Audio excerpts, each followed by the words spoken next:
My name is Helen Mercer and I'm 35 years old. I was standing in the lobby of a Florida beach resort, suitcase in hand, while the desk clerk told me there was no reservation under my name and my parents studied the ocean like they'd never seen one before. My sister didn't study anything. She smiled and said, "We reserved rooms for me, my husband, and my child. We're the real family." I looked at her. I looked at my family. Then I said, "Then I'll leave." And I did. I turned off my ringer and let their calls pile up. 6, then 20, then close to 50 by sunset. Nobody in that lobby, including me, saw what was coming. Before the week was over, the oldest man in our family would stand up at his own birthday dinner and say one quiet sentence that brought the whole glittering thing down. And even that was not the part that changed my life. Welcome back to Calm Drama Stories, where quiet people finally get their say and family secrets come home to roost. If you've ever been left off the list by the people who should have saved you a seat, this story is for you. Drop a comment below and be sure to subscribe. Let me back up. I run clinical research for a biotech company in Boston. 31 people report to me. When a new drug gets tested on human beings, I'm the person who makes sure nobody cuts corners. And I am very good at my job. I paid my own way through school, scholarships, double shifts at a diner, a decade of instant noodles. I check every number twice. I read the fine print on everything, including birthday cards. My condo is 2 payments from being mine, and every stick of furniture in it has a receipt with my name on it. That's me now. My family, they live in Columbus, Ohio, and they live beautifully. That's the only word I've ever found for it. Beautifully. My sister Chloe is 38 and her kitchen looks like a magazine spread. My parents belong to a country club with valet parking. Nobody in my family has what you or I would call a paycheck. And somehow nobody ever flinches at a bill. And every year I flew back anyway. Christmas, Easter, every birthday with a 0 in it. My assistant used to ask why I kept going, and the honest answer lives in a hospital room 10 years back, with my grandmother, Ruth, holding my hand while the machines hummed, making me promise her something I've never repeated out loud. I'll get to that, I promise. For now, here's what you need to know about me. I kept coming back to a table that never quite had a chair for me, and I told myself that this was what family meant. I was the one who understood. Understanding was my job title in that house. And unlike my real job, it didn't pay. And the hours were terrible. The call came in April. My mother's voice had that bright organized shine it gets when there's an event to produce. Your grandfather's turning 85 in July. We're doing a whole week at the Sandpiper Grand in Clearwater Beach. The whole family, Chloe's handling all the bookings. I remember exactly where I was standing, my office window, watching a ferry cross the harbor because of what I said next. "Let me book my own room, Mom. It's easier. I'll just match the dates." "Don't be silly," she said. "It's all handled. Chloe has the group rate. I'm a careful woman. Confirming things is literally my profession." So, I texted Chloe that night.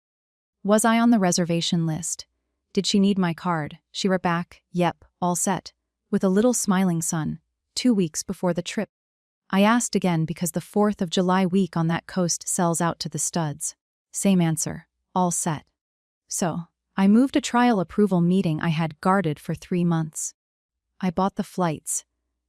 I bought a sundress the color of key lime pie, because it made me think of Grandpa Walter, who ate a slice every Sunday of my childhood, and let me steal the whipped cream. I want to be fair here because fairness matters to me. I did everything a reasonable person does. I offered to book. I confirmed twice. I have the texts. If you're listening to this and thinking you would have seen it coming, maybe. But the trap wasn't built out of my carelessness. It was built out of someone else's planning, and it had been under construction quietly since March. Here's something I need you to understand about my family, because it took me 30 years to say it plainly. Nobody in that house ever discussed money. Not once. Money was like weather from another state. Somebody else's forecast, nothing to do with us. And yet it rained comfort every single day. Chloe stays home in a 4-bedroom colonial in a neighborhood where the lawns look vacuumed. Her husband Grant, 40 years old, calls himself a consultant.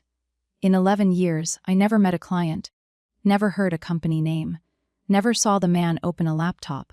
He has opinions about wine and a boat he calls a project. My father's business card says investor. My mother redos a room every spring the way other women buy sandals. Club memberships. Scottsdale in February, a new SUV in Chloe's driveway every second autumn, regular as leaves.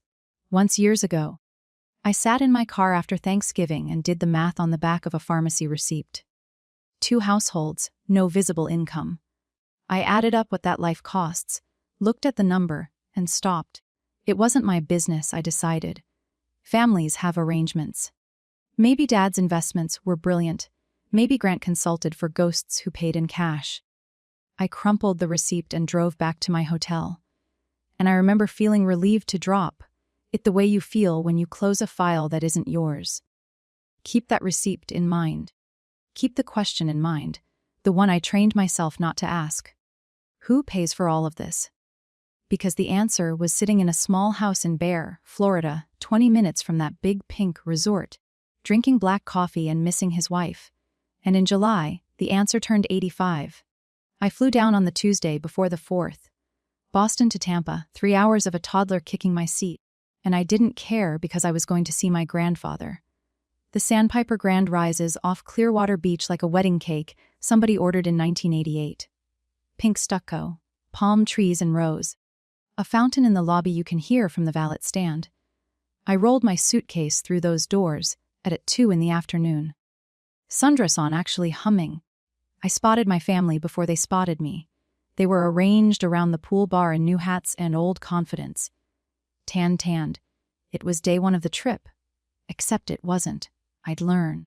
They had all flown down Monday, a full day earlier, and nobody had thought to mention the schedule change to me. My nephew radar went off first, except it's a niece, Lily, 6 years old, the only Ashford who runs toward me instead of glancing up. She hit my knees like a linebacker. Aunt Helen, we saw a dolphin and Daddy said a word. For 1 second. Holding that sweaty little girl in the Florida light, I thought, "This is why you come." Then I walked to the front desk to check in.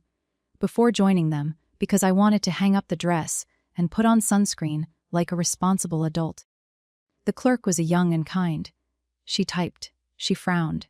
She typed again slower, the way people type when they're hoping the computer will change its mind. Then she looked up at me with the first honest face I'd seen since the airport and said, "I'm so sorry, Mom. I don't see a reservation under that name." I did what careful people do.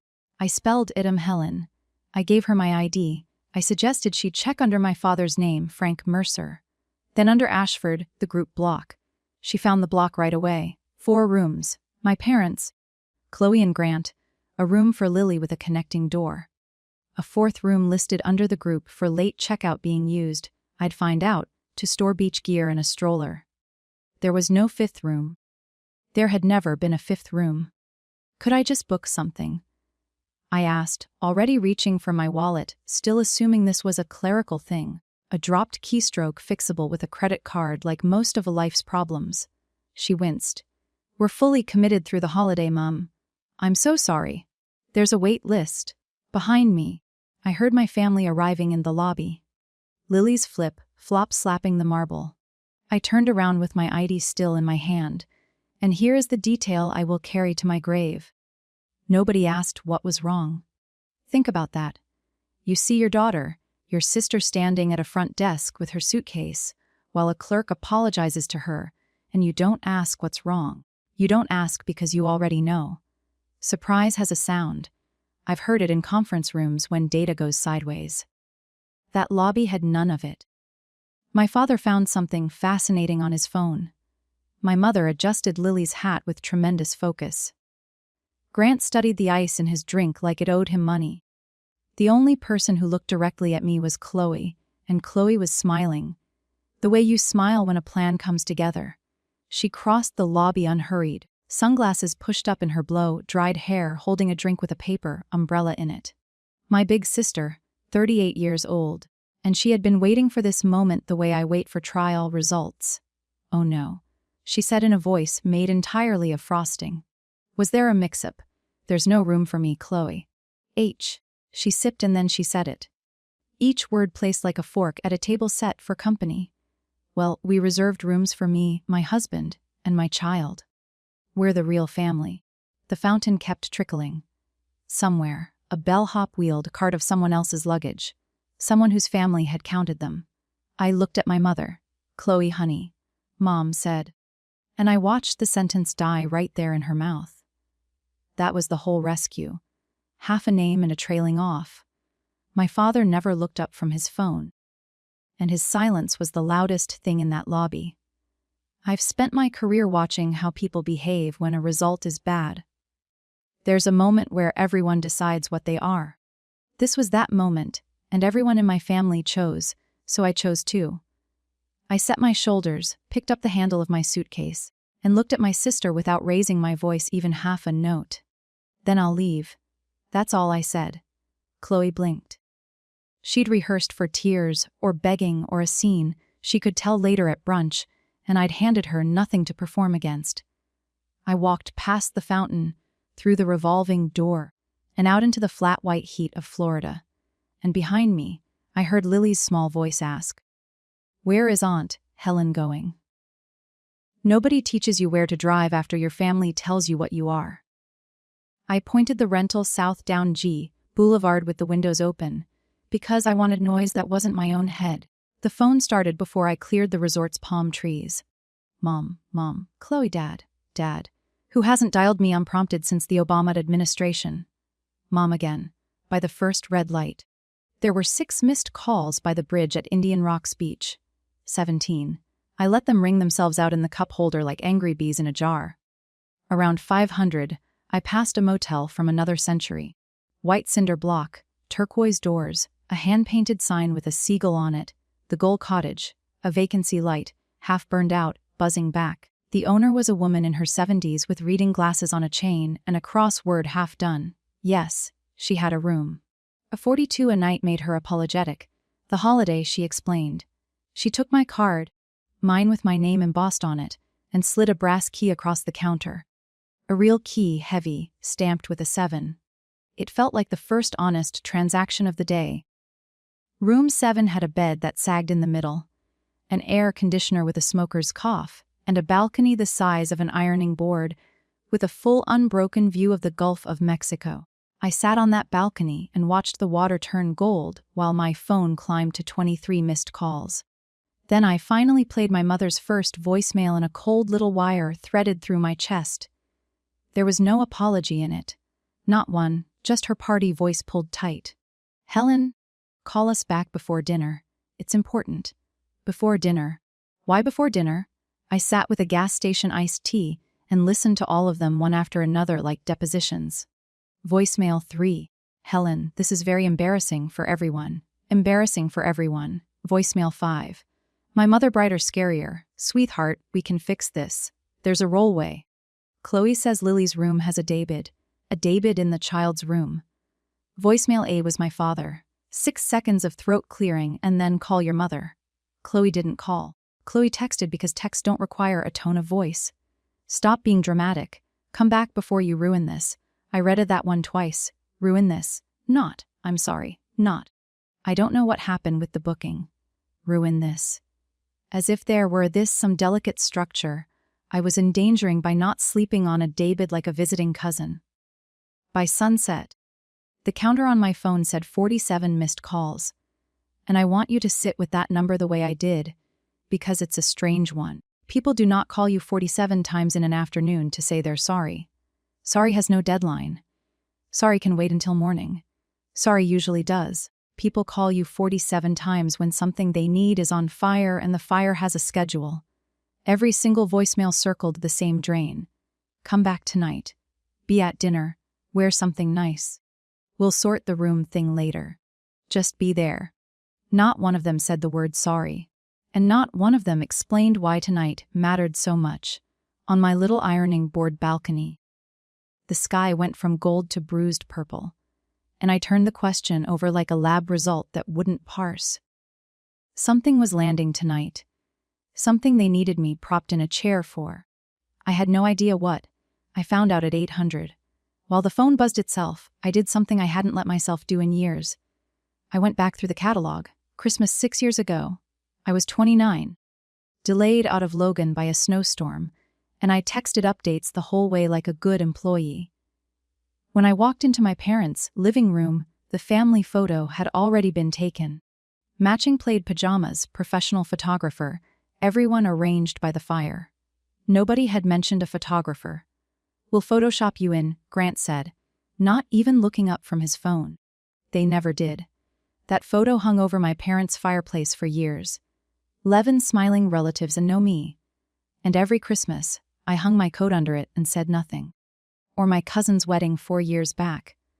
I flew in from a conference in Denver, redade, gift in hand. I was seated at table 9 by the kitchen doors with a hospice chaplain and the DJ's wife. Chloe Grant and my parents were at table 1 under the chandelier. "The Ashfords are a family unit," my mother explained afterward gently, like she was teaching me a rule of grammar. And here's the thing I finally saw on that motel balcony, 35 years old, watching pelicans fly home in formation. Every one of those times I had translated for them. Snowstorm, seating chart software, hotel error. I was fluent in it, turning cruelty into logistics, spin into weather. It was the family job nobody thanked me for, the interpreter. And the difference that night wasn't that they had finally gone too far. The lobby was just the old sentence spoken clearly for once. The difference was me. Somewhere between the fountain and room 7, the interpreter had quietly retired and no one, least of all me, knew who I'd be without her. At 800 exactly, the phone lit again. And this time the screen said, "Grandpa Walter," and I answered before the second ring, the way I have answered that man my whole life. "Helen, my grandfather has a voice like a hand on your shoulder. Slow level, sanded smooth by 84 years of Ohio winters and lumber dust. Hi, Grandpa. Happy birthday week," a pause long even for him. Then I did a foolish thing this evening. Wanted to surprise everybody. I called the front desk and asked them to send a key, lime pie up to every Mercer room in the hotel. One for your folks, one for your sister and Grant, even a little one for Lily's room. I closed my eyes. I saw it before he said it. The girl at the desk was very helpful, he went on. Level as a spirit level. Read me the list. 4 rooms. I had her read it twice, Helen, because I figured I was going deaf. The gulf kept folding and unfolding against the sand below my balcony. "There's no room under your name, Helen." My granddaughter, the one flying the farthest. Tell me why. And there it was.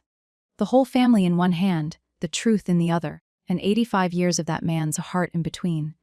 Because make no mistake, this is what every one of those 47 calls had been about. Not me, him. He was coming to the resort for his own birthday week, and the picture had a birthday in it. And their one prayer was to patch the hole before the man looking at the picture noticed. He'd noticed. He'd noticed by pie. "Grandpa," I said, and stopped because I understood that whatever I said next couldn't be unsaid. Let me pause right there with the phone warm against my ear and the truth sitting in my mouth. If you've ever held that phone deciding whether to protect the people who didn't protect you, tell me in the comments what you chose. I read every single one. And if this story feels a little too familiar, hit subscribe now, because what my grandfather did next, nobody in my family saw coming.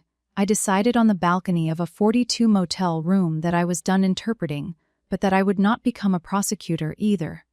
He'd asked why. He deserved the answer unpolished, and no more. "There was no room for me," I said. Chloe made the bookings back in the spring. When I asked at the desk, she told me the rooms were for her, Grant and Lily. She said, "They're the real family." So, I left. "I'm at a little motel down the beach. I'm fine, Graham. I promise I'm fine. No editorializing, no 20-year history. Facts. The way I deliver them to a review board." The silence on the line went on so long I checked the screen to see if the call had dropped. When he finally spoke, his voice hadn't gotten louder.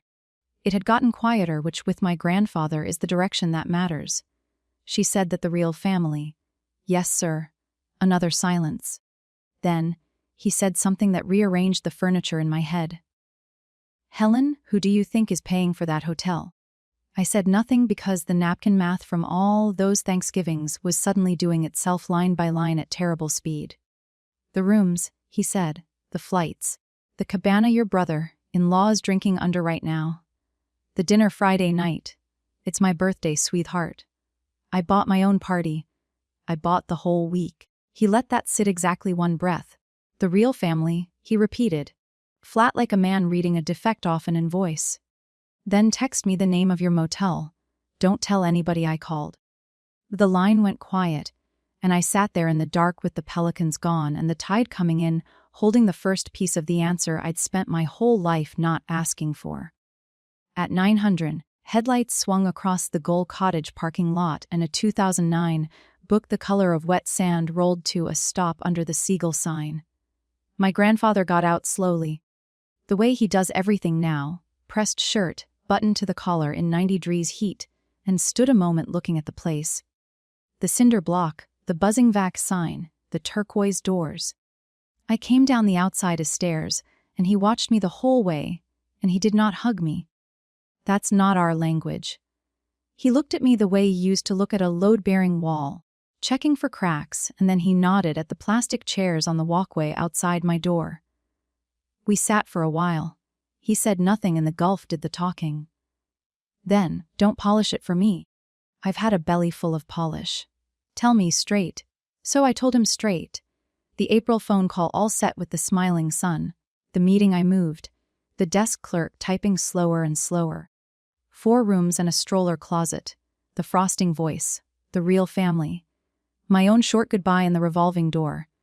I kept my voice level the whole way through. And he listened the way he reads contracts. No nodding, no wincing. All of it going somewhere permanent behind his eyes. When I finished, his jaw worked once, twice. Like he was chewing something with a bone in it. The C unit in room 6 rattled on. Somewhere down the beach, early fireworks crackled and quit. And then my grandfather asked me one question. And it wasn't about the room. How long? He said, still looking at the water. Has it been like this? And God help me. I didn't say a word. And that was the loudest answer I've ever given anyone. He sat with my silence for a long time, 84 years old, hands folded, watching the last light come off the water. And I would have paid any amount of money to not know what he was feeling. Because whatever it was, I'd caused it by telling the truth, and the interpreter in me kept twitching toward her old desk. He stood at last, joints announcing themselves, and asked to see the room. Humor an old builder. So I showed him room 7. He took it in the way he takes in everything. The sagging bed, the cough drop air conditioner. The water stain on the ceiling shaped like Ohio, the brass key lying on the dresser with its big honest 7. He picked up the key and weighed it in his palm. You paid for this. I always pay for my own room, Grandpa. It came out of me without thinking, and I heard it land. Heard how much bigger it was than the motel. He nodded slow, still holding the key. 40 years I built houses for people, he said. You know what I learned? Everybody loves a house. Almost nobody wants to pay for one. He set the key down gently, square on the dresser. Like he was setting a cornerstone. That right there is the most expensive thing anyone in this family owns, and you're the only one who ever bought one. He walked to the door, and at the threshold he turned. Lunch tomorrow noon, at the resort. Not for them, for me. Wear the dress you bought. He was in the bic before I could answer. I stood in room 7 with my heart going like a trial with early results, looking at a Tula brass key. That had somehow just become the most important object in my life. I walked back into the Sandpiper Grand, at noon the next day on my grandfather's, an arm in the key lime dress, and I got to watch something I will never forget. My family's faces doing math. Half a second. I clocked it like a stopwatch. Half a second of pure system failure, my mother's mouth opening with nothing loaded in it. Chloe's drink pausing midair, Grant recalculating his entire posture. And then the performance came on like stadium lights. There she is, my mother cried, arms wide, party voice at full sail. We were worried sick. You just disappeared. I received a hug that was mostly fingernails and perfume. Grant pumped my hand like a donor. Chloe air kissed somewhere east of my chick and said, "Cute dress." Through teeth whitened past the point of argument. Within 90 seconds, there was a chair for me. A chair conjured from thin air. A place setting a menu, sparkling water, still water. Would I like the grouper? The grouper is wonderful. Nobody mentioned the room. Nobody mentioned the lobby or the calls, or the word that had been hanging over my name since yesterday afternoon. The table talk was sunscreen and dolphins. Lily showed me a shell, and I sat there in the middle of the warmth like a scientist who has finally isolated the variable. So this is what it looks like when they need me visible. I didn't perform back and I didn't sulk. I answered pleasantly and watched the way I watched Data, and one seat over my grandfather was doing the exact same thing over his iced tea, quiet as an audit. 2 auditors at one table. Only one of them knew the other was already deep into the books, and neither of them was me. If you've never watched a quiet man take a family apart with polite questions, I hope you never earn the occasion.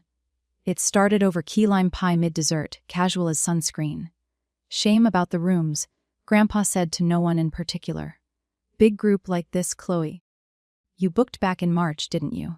A beat. The hotel must have dropped, Helen's Chloe said, smooth as her frosting voice, sunglasses on her hair even indoors. It's been a nightmare, honestly, holiday week. Said my grandfather, and let the lie stand there in the sun where everyone could see it. Then mild as milk. Grant, how's the consulting, still busy? Grant lit up the way he does when the subject is Grant. Great quarter. Big things moving. A client in Small Paws Logistics. Which firm is that? Grandpa asked friendly, and I watched a 40-year-old man discover he had not prepared a name. The sentence died somewhere over the dessert cart. Confidentiality, Grant finally said, tapping his nose. And my grandfather said again. Harclear's throat, and I realized I was watching a man check load-bearing walls one knock at a time, listening for hollow. Dad got a knock too. Club's treating you well. Frank, dues went up again, I hear. And my father, who has never once discussed a bill in my presence, said dues were dues, and laughed a laugh with nothing inside it. Chloe's hand had gone to her wedding ring, twisting it around and around, and for a strange half-second, I felt something for her that was almost pity. Then lunch ended, and my grandfather folded his napkin, thanked everyone, and smiled. Friday night, my birthday dinner. All of us. That was all. So why did it land on the table like a subpoena? Thursday afternoon, my mother came to the G cottage. She stood in the doorway of room 7, holding her purse in both hands like a shield, taking in the cinder block and the sagging bed with an expression she'd have denied under oath. She had not come to apologize. I understood that within one sentence, because the sentence was, "You've made your point, Helen." I let that one go by. She sat on the edge of the bed the way you'd sit on a wet bench and got to it. Friday is your grandfather's night. Please don't make waves at dinner. You know how he is. He gets ideas about people. I asked her calmly what really happened with the booking, and I watched my mother pick truth over comfort for the first time all week, though only because she thought the truth would recruit me. Chloe made the reservations in March. She said you'd probably be working anyway. You're always working, sweetheart. And your father, and I thought she trailed, then found it. We thought it wasn't worth upsetting her over a maybe. There it was, complete at last. Not an oversight, a decision in March, a lie in April, a lie in June, and my parents' signatures in the margin in invisible ink, the kind they've always used. Keeping Chloe happy keeps the peace. That was the house I grew up in, spoken out loud at last in a motel that smelled like salt and Lysol. I already left quietly once this week, Mom, I said. I'm coming to dinner. She looked at me a long moment, and something crossed her face that might have been fear and might have been respect, and left before I could name it. At the door, she paused. Wear something nice, my mother said. Some songs only know one verse. Thursday evening, my grandfather picked me up in the book, and we walked the hard sand at the tide line. Shoes in our hands like it was 40 years ago, and he was teaching me to find sand dollars. He talked about Ruth. How she kept score at Gin Remy in a spiral notebook, and cheated only on his birthday so he'd win. How the whole last month in the hospital, she worried about everyone else's parking validation. Then he stopped walking and faced the water, and I watched him decide to say the thing he'd driven over to say. After your grandmother died, I did my grieving with a checkbook. Your dad was lost, and Chloe cried at me. And it was easier to wire money than to look at either one of them. Every year it got easier. You know what I told myself? I'm helping. The waves kept arriving, patient like they had all the time. He didn't. I didn't build a family, Helen. I bought one. I've heard my grandfather angry maybe twice in my life. This was worse. This was a man reading his own inspection report. I told him then about the hospital room 10 years ago. The promise I'd never said out loud to anyone. Grandma Ruth's hand in mine, papery and certain. Promise me you'll keep showing up for this family. So I had Christmas after Christmas, table 9 after table 9. He listened and then he shook his head slowly. Ruthie said the family, he said. She never said the show. I stood there with my shoes in my hand while that sentence rearranged 10 years of my life. Then he squeezed my shoulder once, walked toward the Bic, and said over his shoulder, "Tomorrow night, I'm giving my birthday speech. I've been writing it for 30 years. The private dining room at the Sandpiper, grand had white tablecloths, Gulf view windows going pink with sunset, and a slideshow my mother had produced looping on a screen by the cake table. I stood with a glass of sparkling water and watched 60-odd photographs of my family go by. I appeared in 2 of them, 1 was my own college graduation. Even then, I was at the edge of the frame, half-cropped like weather that had wandered into the shot. Nobody else seemed to notice, which was, of course, the point of my entire life in that family. Dinner was grouper and compliments. Grant toasted the best grandpa in the world, with a catch in his voice that came and went like a light switch. And then, between dinner and cake, my grandfather stood up and he did not raise his glass. "Sit down, Grant," he said. Mild Grant sat. "I'm 85 today. I've been rich for about 40 of those years, and I've been a fool for about 10 of them, and tonight those 2 facts are done living in the same house." Total silence. Even the slideshow seemed to the hush. And then my grandfather began to read from memory in the flat, unhurried voice of a man reading an invoice. "Frank, Carol, I paid off your mortgage the year Lily was born. I pay the club the 11,000 a year. I pay for Scottsdale 9,000 the first of every month wired like clockwork. My father went the color of the tablecloth. Chloe Grant, the down payment on the Colonial was mine. $700-500 a month. That's the consulting son. There's no logistics client. There never was. And this week these rooms, those of flights, that grouper. This cake mine." He looked around the table slow like a man walking a job site. Then he turned to Chloe and his voice didn't rise at all, which is what made it terrible. "You told my granddaughter she wasn't the real family. You were more right than you knew, sweetheart. None of this was real. I paid for all of it. Nobody moved. Somewhere behind me. The sunset kept going, pink and gold and indifferent. And my grandfather stood at the head of that table with 50 years of unspoken arithmetic finally out of his mouth.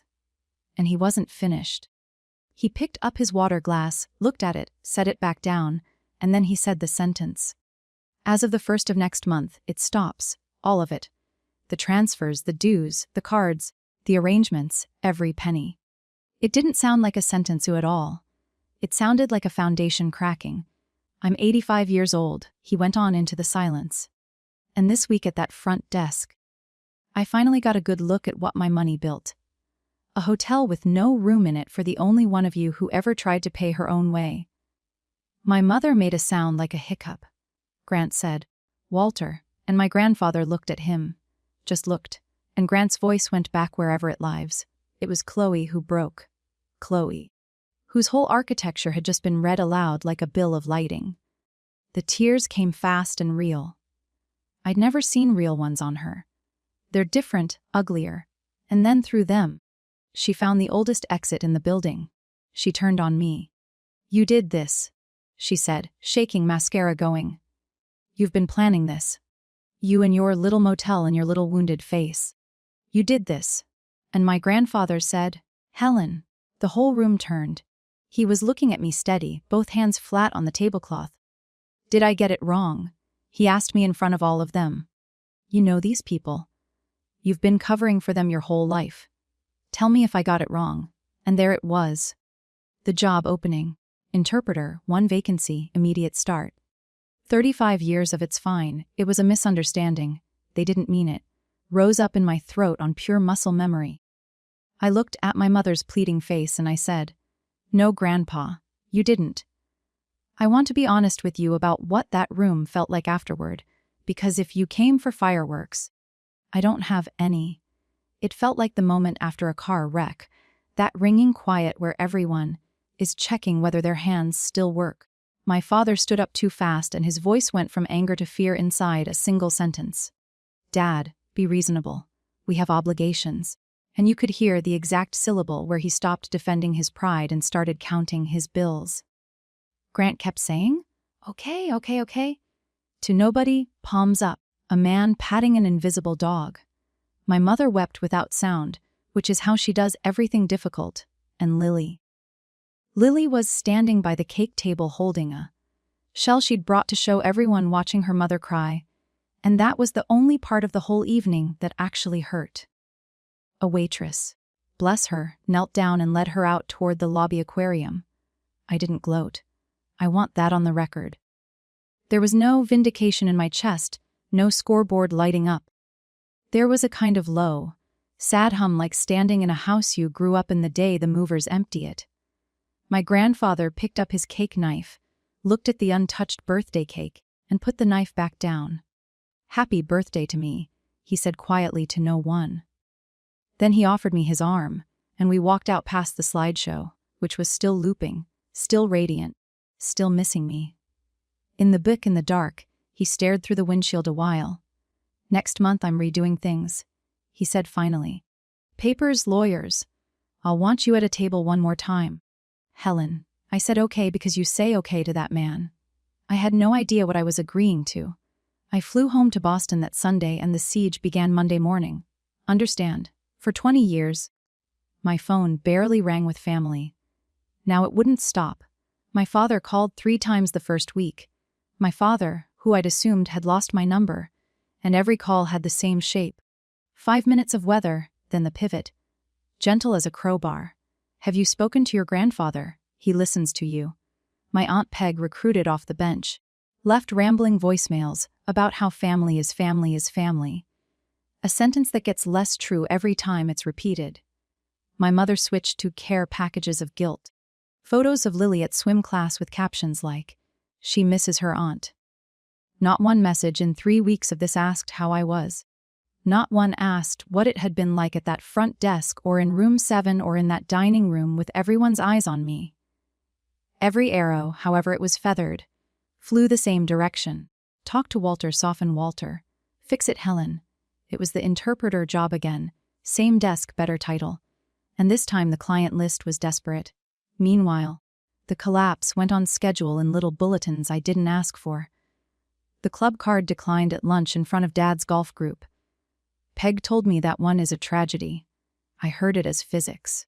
The Colonial quietly listed with a realtor who specialized in transitions. A leased SUV returned, and late one night, alone in my paid-for kitchen, I finally cried. Not for the money and not for them exactly. I cried for the family I'd spent 35 years believing was one more good deed away. That family, it turned out, had never existed. I was grieving someone who'd never been born. Quick question. From my kitchen table in Boston to yours, if the people who left you off the list suddenly needed you back on it, would you pick up the phone? Tell me in the comments. I genuinely want to know because what my grandfather asked me to do next was heavier than anything my sister ever said in that lobby. Stay with me. And if you haven't subscribed yet, now would be the time.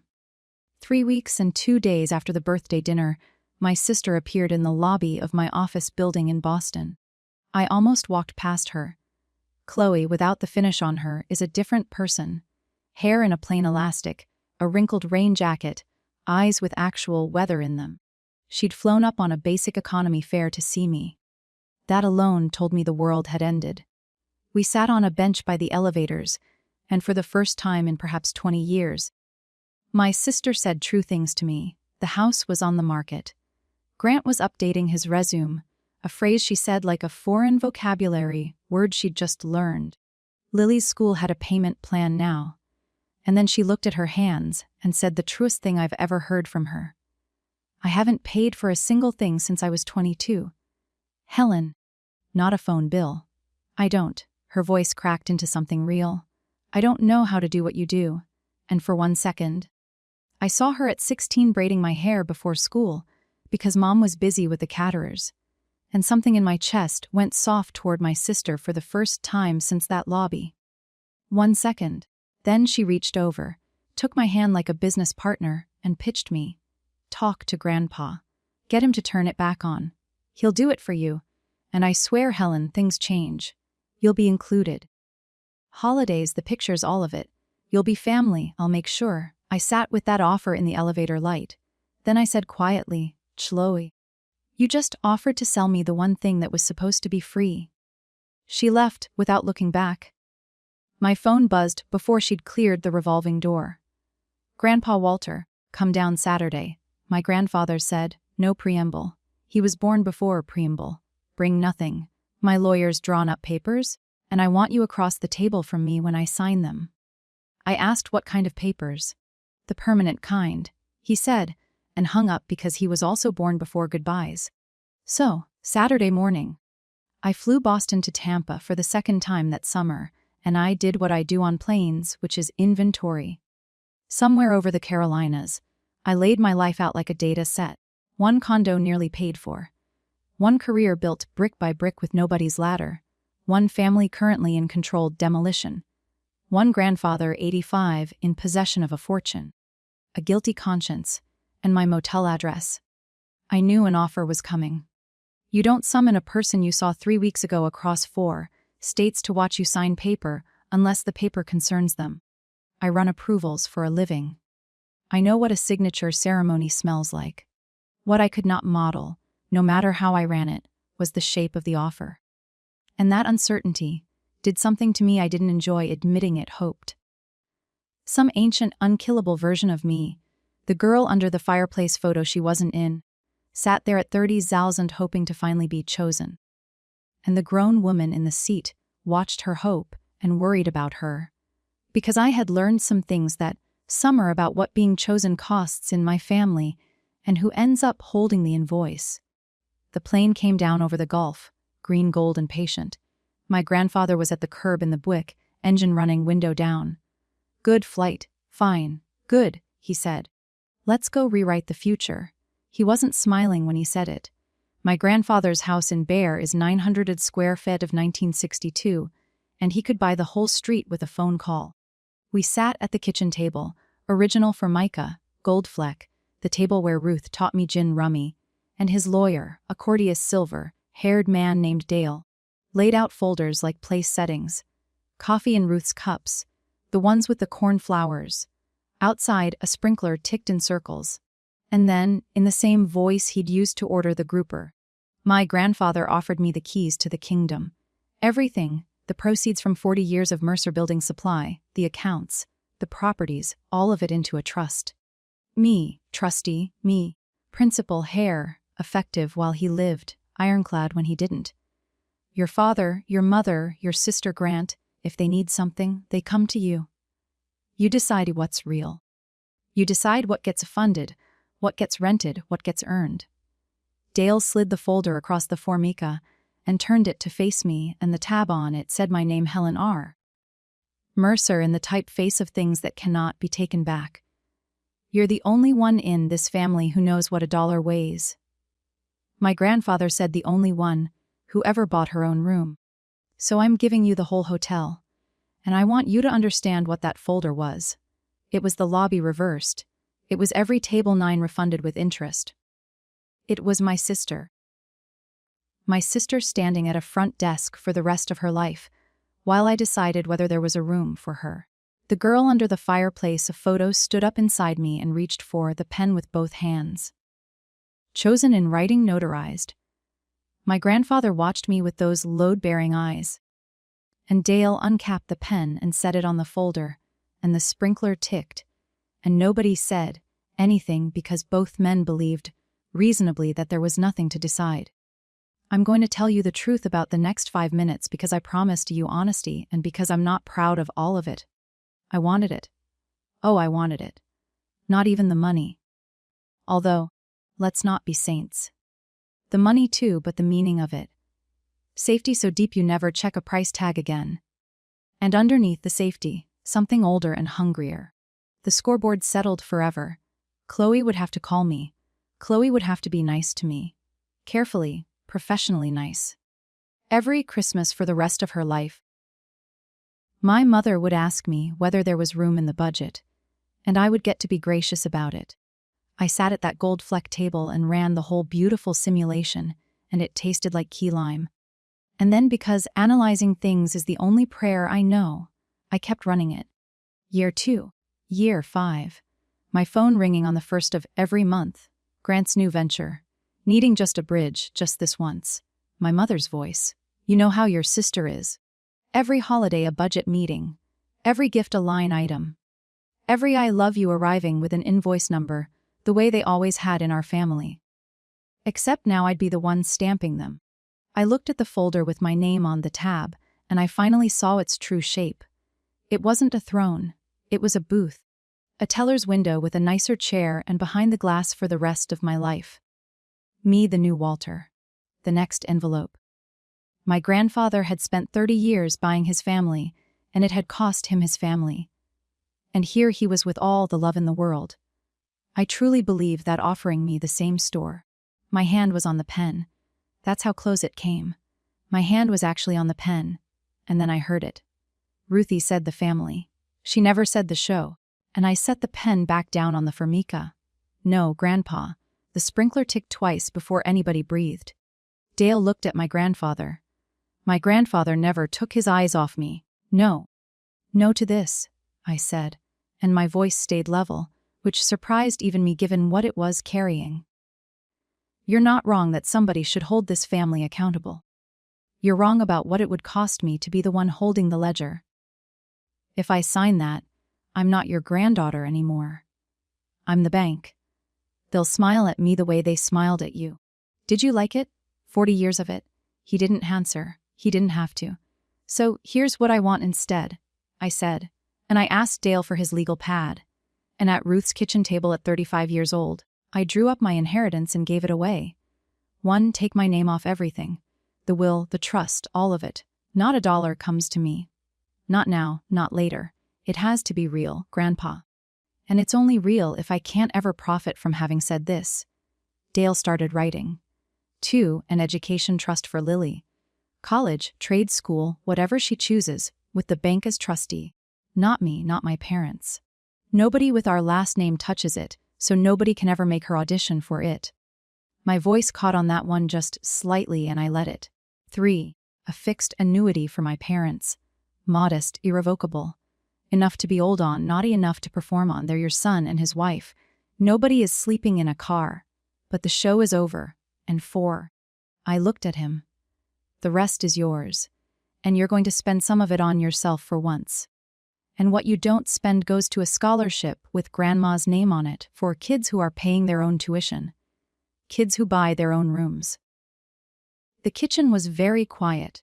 You're turning down millions, Dale said not unkindly, a man confirming the dosage. I know exactly what I'm turning down, I said. And to this day, it is the truest sentence I have ever spoken, because I could feel it going. The safety, the scoreboard, the notarized version of Chosen, the last oldest daydream of the girl outside the photo, all of it sliding off the table like the tide going out.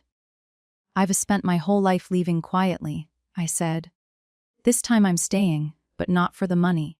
For the first conversation this family ever had that nobody paid for. My grandfather looked at me for a long time. Then Walter Mercer, 85 years old, put his hand over his mouth, and his shoulders shook once, twice, and I pretended to study the cornflower on Ruth's cup, because some things you don't audit. You said you bought a family, I said when he could hear me again. So stop buying, Grandpa, and let's see who stays. He signed it my way every page, and the last thing he did was slide Ruth's cup across the formica to my side of the table. "Inheritance," he said. "It's on my kitchen shelf in Boston right now. It's worth about $4. It's the most expensive thing I own except for one brass key." That night I didn't stay at his place, and I certainly didn't try the Sandpiper Grand. I drove the rental down Gulf Boulevard to the Gold Cottage, and the owner looked up from her crossword and smiled like I was a regular and room 7 was free, and I paid for it with my own card, and the brass key was heavy in my hand, and all of it felt like liturgy. I sat on the ironing board balcony, with my feet on the rail, while the Gulf went dark, and I finally understood the thing I'd been circling since the lobby. I was never left out of that family for lack of trying. No amount of showing up was ever going to buy me in, because I wasn't being priced. I was being quarantined. I was the control group, the living proof that a person could stand up without being held up. And every room I paid for embarrassed every room they didn't. You can't have proof like that at Table 1. It ruins the show. 20 years I'd been applying for a position that was never open, and that night on a 42 balcony, I finally withdrew my application. My phone buzzed one last time. "Chloe, I hope you're happy." I looked at it for a while. Then I put the phone face down next to the brass key and watched the water. And for the first time in my life, the silence coming off my family didn't feel like a wound. It felt like a door. I closed it gently. That was a year ago. Here's the year accounting. Because you've earned it. The Colonial sold in 4 months. Chloe Grant and Lily live in a rented 2-bedroom on the unfashionable side of Columbus, and Grant works the parts counter at a marina. Boats at last. Professionally, his first real paycheck came at age 41. Chloe works the front desk at a dental office. I know this because one afternoon last spring, my phone lit up with a photograph. No caption, no message. Her first paycheck stub. I looked at it for a long time at everything it did and didn't say. And I wrote back, "Frame it." She didn't reply. But she didn't delete me either. And in my family, that's not nothing. That's a brick. You don't rebuild with a brick, but you can't rebuild without one. My parents sold the big house and moved to a condo near the club they can no longer afford to enter. And the annuity lands on the first of every month. Exactly enough. Exactly as designed. My mother sent me a birthday card in March. Under the printed poem, she'd written one line in her own hand. "You always did land on your feet. Love, Mom." For her, that's practically a confession. I keep it in a drawer, not on the shelf. Progress filed accordingly. The force I grew up under didn't vanish, in case you're wondering. Money still talks in that family. And at a cousin's wedding last fall, the seating chart still told the old story. And I was still at table 9. The difference is that I ate the cake, danced once with a retired chaplain, left early, and slept 9 hours in a room with my name on the folio. The chart isn't mine to fix. It never was. Lily's trust sits at the bank, growing quietly, waiting for a girl who will never have to smile for her tuition. That one document in this whole saga with no strings on it anywhere, and it has my fingerprints on the design and my name nowhere in it, which is exactly right. The Ruth Mercer Scholarship funded its first 3 students in January. My grandfather reads me their thank you letters over the phone and pretends his allergies are acting up. And every Sunday at 400, Walter Mercer calls me, and we talk about nothing. Pelicans. Gin, Remy, whether Dale dyes his hair. And it is the richest conversation in my week, because it's the one thing left in this family that nobody anywhere is paying for. Last month, I flew down and spent a weekend at the G Cottage. Just me. The owner has my crossword habit figured out now. She saves me the Saturday puzzle. Room 7 was free. It always seems to be free for me, which I choose not to investigate. I put the brass key on the nightstand next to Ruth's cornflower cup. I travel with it now. Go ahead and laugh. And I sat on that little balcony and watched the tide come in over the sandbars. And I thought about what I'd tell you if you were sitting in the other plastic chair. It's this real family, it turns out, is whoever's still at the table when nobody is picking up the check. And nobody, not a sister, not a seating chart, Not a front desk in Florida can lock you out of a life you paid for yourself. That's my story. One missing reservation, one quiet sentence at a birthday dinner, and a brass key I'll keep forever. If someone keeps telling you you're not the real family, maybe the realest thing you can do is pay for your own room and sleep well in it. If this story found you at the right time, share it with someone who needs it. Drop a comment and subscribe.